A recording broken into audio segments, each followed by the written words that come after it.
And was just 15 years old when he confessed to a three-person home invasion that left his friend Taquan Clark fatally shot in his South Jamaica bedroom. But he never admitted being a gunman. They were just aggressively interrogating me. The victim's grandmother told police Churaman was known as Nick. Olive Legister, who was 74 years old when she survived the home invasion here, became a key witness in the case. Even though the three men who burst into the house were wearing masks, she said she recognized the voice of one of them. And she told police that it was the 15-year-old friend of her grandson. Ear witnesses are inherently unreliable. The fact of the matter is, you have an elderly person who's under the stress of being at gunpoint. The primary NYPD detective who interrogated the teen was Barry Brown, the same cop who secured a controversial confession from Chanel Lewis in the Karina Vetrano murder case. Churaman's mother was in the squad room with him. If they're putting pressure on their child to talk to the police, that may increase the risk of a confession that isn't really valid. Churaman was transferred from juvenile detention to Rikers at age 17. I seen someone commit suicide. I got cut.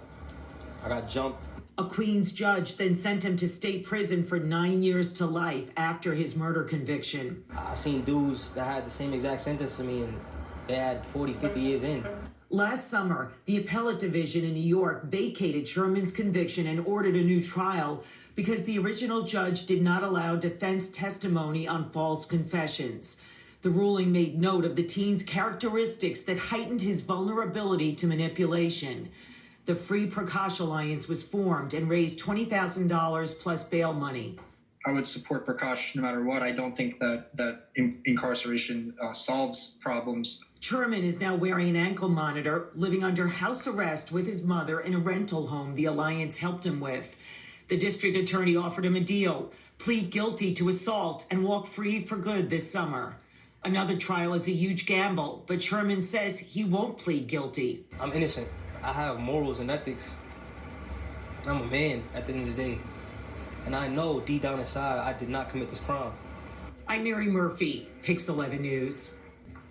Being minorities isn't enough to put an end to a racist culture. Racism within the New York Police Department dates back more than 150 years, and there are efforts being made right now to erase that culture. Thanks for staying with us. A history of minority recruits and cops being treated differently. Tonight, Pix 11's Nicole Johnson explores the roots of racism within the department and the progress made so far in extinguishing it in this latest installment of our Created Equal series.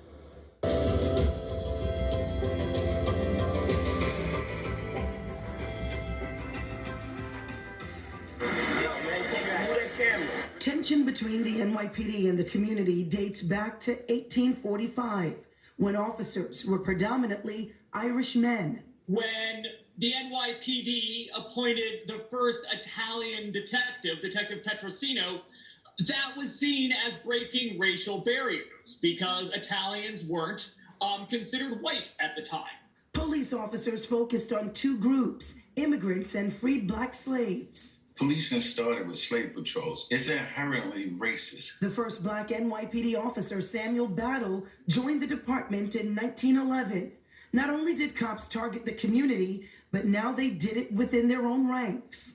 John Jay College of Criminal Justice professor Fritz Umbach has written about inequality in the NYPD in his book, The Last Neighborhood Cops. And Battle's appointment in 1911 might have changed things, but the headwinds are growing against him because of the Great Migration, which deepens racist sentiments in New York. From the 1930s Harlem riots to race riots in 1964, the department continued to target the black community. But more minorities became cops, and wearing blue did not come easy. When I came on, it was the mid-'70s.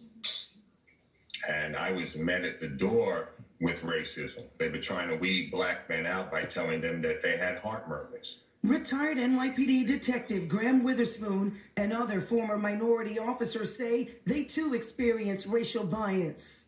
I recall getting out of the police academy, going to my first assignment in my new precinct and being isolated compared to my white counterparts who were also rookies just like me. They received favorable foot posts. They were put in police cars so that they can get the adequate field training. And I was just left to kind of fend for myself. And retired Deputy Commissioner of Training Dr. Robert Gonzalez was only one of 2 Hispanic officers at his precinct. We became the laughingstock of the precinct. They would make comments like the landscapers have an arrest today. You know, they would make explicit comments to kind of let us know that we were judged based on our ethnicity and our race and not based on our performance. Racism in the NYPD is somewhat surreptitious. It's not direct and outright in your face. Every level of policing that I went through, I had to deal with racism. In 1992, after New York elected David Dinkins its first black mayor, more than 4,000 off-duty officers violently protested, stormed City Hall, blocked traffic on the Brooklyn Bridge, and shouted racial slurs aimed at Dinkins. The officers were supported by their union and led by then U.S. Attorney Rudy Giuliani. Retired NYPD Inspector Corey Pegues was there, working as a rookie at the time, assigned to keep the peace. Not only did they have racist signs, they was carrying nooses, they was calling him on the N-word. It was a racist rally. Brooklyn Borough President Eric Adams is also a retired NYPD captain. For the first time in my life, a police-controlled mob, an attempt to take over City Hall. If Dinkins would have walked out of that building, we were fearful of what would have happened. And speaking out against the department was not an option. This was a department who had me under surveillance for years. This was a department that targeted black and brown officers who spoke out. Adams and a few other officers started a group called 100 Blacks in Law Enforcement Who Care, made up of black officers. And it was our way of saying we want to be pro public safety, but we needed to fight racism from within the department, and that's why the organization came about. Change is finally coming with the support of the commissioner. Of the 35,000-member force, 47% are white, 53% are minority. But even as the faces of the NYPD are becoming more diverse, from the first deputy commissioner to 3-star chiefs and more women in high ranks, cops who once walked that thin blue line say not enough is being done to change a racist culture built over decades. We don't need window dressing. We need people who are in positions of authority. Nicole Johnson, Pix 11 News.